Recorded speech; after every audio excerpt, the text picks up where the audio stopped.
Dan abdu wa rasuluh amma ba'd. Jika kita sakit, kita diperintahkan oleh Rasulullah SAW untuk berobat. Kata Rasulullah, tadawaw ya ibadallah wa la tadawaw bil haram. Berobatlah wahai hamba Allah. Namun ada beberapa poin yang harus diperhatikan dalam masalah yang berhubungan dengan berobat. Apa itu? Yang pertama, berobat itu adalah perkara yang dianjurkan oleh syariat dan tidak meniadakan sama sekali perintah untuk sabar dengan ketentuan Allah dan ridho dengan takdir Allah Subhanahu wa taala. Kenapa? Karena yang menganjurkan kita untuk berobat adalah Rasulullah sallallahu alaihi wasallam. Rasulullah sallallahu alaihi wasallam bersabda, "Tadawaw ya ibadallah." Hendaklah kalian berobat, hai hamba-hamba Allah. Maka tentu yang Rasulullah SAW anjurkan kepada umatnya itu adalah berasal dari wahyu Allah Subhanahu wa ta'ala. Memang kita diperintahkan untuk sabar menghadapi ketentuan Allah. Tapi bukan berarti sabar itu diam. Tapi sabar itu hendaknya disertai dengan adanya usaha. Ketika kita sakit, kita diperintahkan untuk berusaha mencari kesembuhan dengan cara apa? Dengan cara kita berobat. Sama halnya ketika kita lapar. Lapar itu takdir. Tapi apakah berarti kita sabar saja terus lapar? Tidak. Tapi kita berusaha untuk mencari makan. Nah, berobat itu adalah merupakan perkara yang dianjurkan oleh syariat.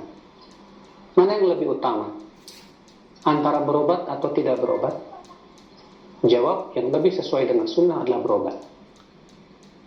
Walaupun memang para ulama mengatakan apabila ia tidak berobat dan lebih memilih sabar, silakan saja. Tapi yang sesuai dengan perintah Rasulullah SAW adalah yaitu kita berobat. Ini perkara yang pertama yang harus diperhatikan. Perkara yang kedua yang harus diperhatikan, apa itu? Yaitu ketika kita berobat, niat kita adalah yaitu sebagai mencari usaha kesembuhan dari Allah Subhanahu wa taala. Jadi jadikan berobat itu sebagai wasilah. Jangan jadikan berobat itu sebagai tujuan. Maksudnya apa? Maksudnya kita wajib meyakini bahwa yang memberikan kesembuhan hanya Allah. Dan Allah Subhanahu wa ta'ala memerintahkan kita untuk berusaha mencari kesembuhan tersebut. Itu dengan cara berobat. Adapun kalau kita jadikan berobat sebagai tujuan, terkadang kita menganggap bahwa kesembuhan itu karena berobat. Memang betul kesembuhan itu diantara sebabnya adalah berobat.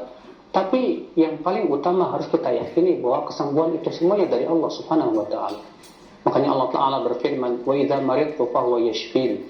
Apabila aku sakit, maka dialah Allah Subhanahu wa ta'ala yang menyembuhkan aku. Perkara yang ketiga yang harus kita yakini, ketika kita berobat, hati kita tetap bersandar kepada Allah. Jangan sampai hati kita bersandarnya kepada dokter, jangan sampai hati kita bersandarnya kepada obat.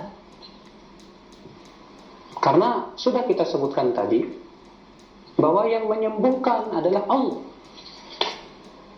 Adapun dokter, adapun obat, itu wasilah dan sebab. Terkadang ada orang yang sudah berobat ke dokter, tapi ternyata belum Allah kasih kesembuhan. Dia sudah makan berbagai macam obat, tapi ternyata qadar Allah belum diberikan kesembuhan oleh Allah Subhanahu wa ta'ala. Maka dari itu saudaraku sekalian, kalau kita berobat tapi hati kita bersandar kepada dokter, maka ini bisa masuk kepada jenis kesyirikan. Kita berobat tapi hati kita ada jenis bersandar kepada obat. Ini juga adalah merupakan salah satu jenis kesyirikan. Kemudian perkara berikutnya yang harus kita perhatikan saudaraku, yaitu jangan sampai kita mengucapkan kata-kata yang berbau syirik. Contoh begini, Ya, ketika kita sembuh, kita berkata, obat ini yang menyembuhkan saya, dokter yang menyembuhkan saya. Saya katakan ini ucapan yang berbau kesyirikan. Kenapa? Karena yang menyembuhkan hanyalah Allah Subhanahu wa Ta'ala. Ya, kita katakan Allah menyembuhkan saya melalui dokter ini, Allah menyembuhkan saya melalui obat ini. Semua adalah karunia dari Allah Subhanahu wa Ta'ala dan pemberian darinya. Nah, ini yang benar, saudara-saudaraku sekalian, ikhwatal iman, azani Allah wa iyyakum. Maka terkadang ya sebagian orang mengucapkan kata-kata yang sebetulnya tidak pantas untuk diucapkan.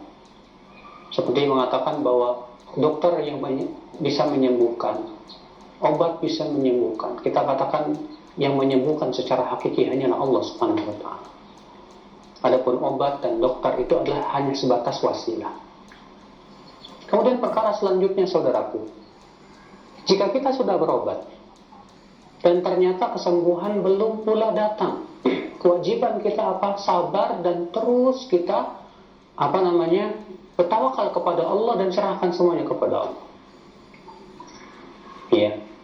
Terkadang ada orang yang sudah berobat, tapi kemudian belum diberikan kesembuhan oleh Allah, yang muncul putus asa.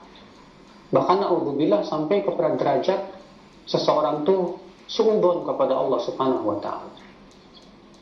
Maka ini tentu berbahaya sekali akan akidah dia.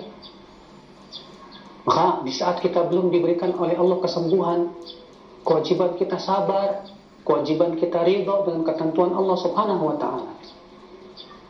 Kemudian perkara yang terakhir, hendaknya kita berharap pahala di sisi Allah dan ampunan di sisinya. Karena semua penyakit yang menimpa seorang mukmin itu hakikatnya adalah menggugurkan dosa dia dan mengangkat pahala dia, Masya Allah.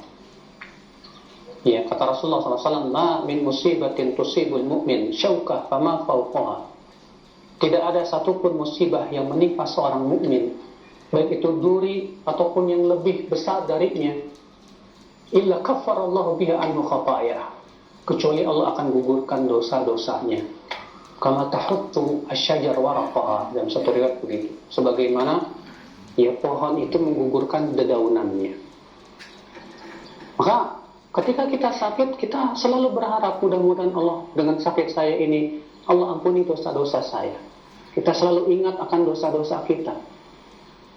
Kita berharap mudah-mudahan dengan sakit ini Allah angkat derajat saya, sehingga saat itu kita bisa lebih kuat kesabaran kita dan lebih ridho dengan ketentuan yang Allah berikan kepada kita.